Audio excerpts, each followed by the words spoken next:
अतीतर सिद्ध साधक मुनीषी माने ए आत्मा को ए जीव को ब्रह्म कहते किंतु परितापर विषय किछि स्वार्थनेशी गोष्ठी बा अंधविश्वासी कुसंस्कारी मानव चक्रांत आज मानव समाज अज्ञानतार शिकार होई परस्पर भितर भेदभाव सृष्टि करिछि विभिन्न संप्रदाय गोष्ठी निर्माण कर तेणु जिते गुड़िए गोष्ठी संप्रदाय या समस्त दाबी करते मनुष्य को आम मुक्ति दबू आम शांति दबू निर्भयता दबू आपन स्वास्थ्य दबू निरवता दबू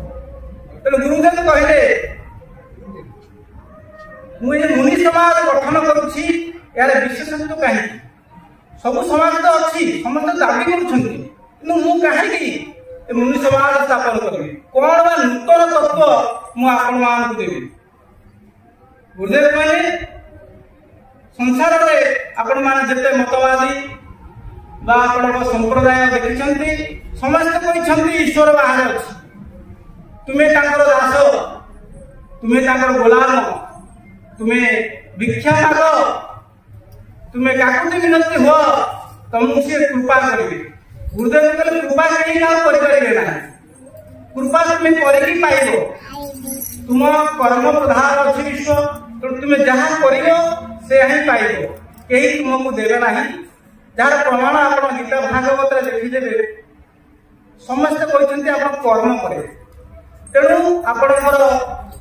मुनि समाज से चारोटी उद्देश्य ले स्थापन कले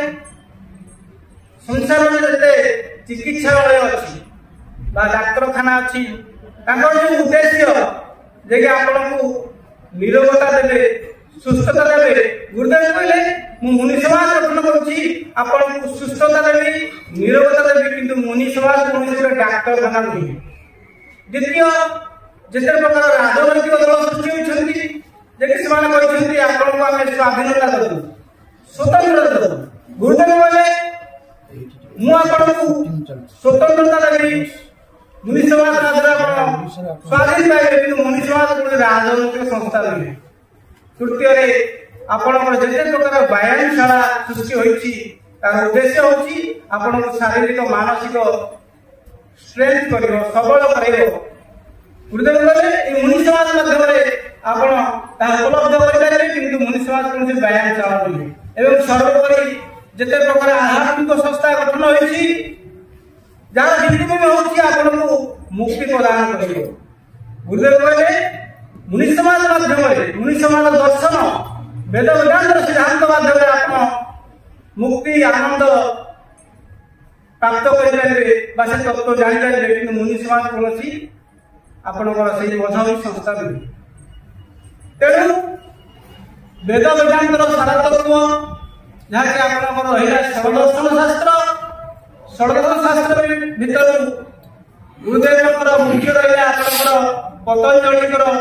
योगदर्शन शास्त्र एवं द्वितीय होती वेदांत सिद्धांत सत्य दर्शन ये दुईट को आधार कर आपंकर मुनि समाज दर्शन सत्य सिद्धांत को उपस्थापन कर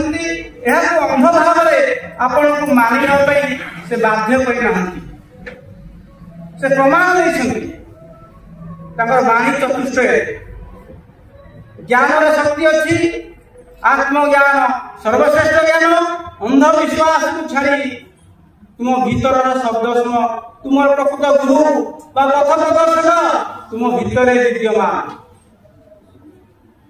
तेणु ज्ञान कौन भगवत गीता कहले आप क्षेत्र एवं क्षेत्रज्ञ जानवा ज्ञान तेणु आम भितर मु मोर ज्ञान जानवा ज्ञान मु मोर भितर बहुत पार्थक्य अच्छी आम कथा स्थल कहीदे मो शरीर ये मो घर ये मो गाड़ी ये मो आत्मा भूल हो कारण मु मोर भितर तफात अच्छी डिस्टांस अच्छी मुझे मोर सी नुहे तेणु आम कथा स्थल कह मोर आत्मा एक्चुअली मु आत्मा तेणु क्षेत्र क्षेत्रज्ञ जो ज्ञान ताको जाने नहीं आम मुक्ति मार्ग में आगू बढ़ी पार।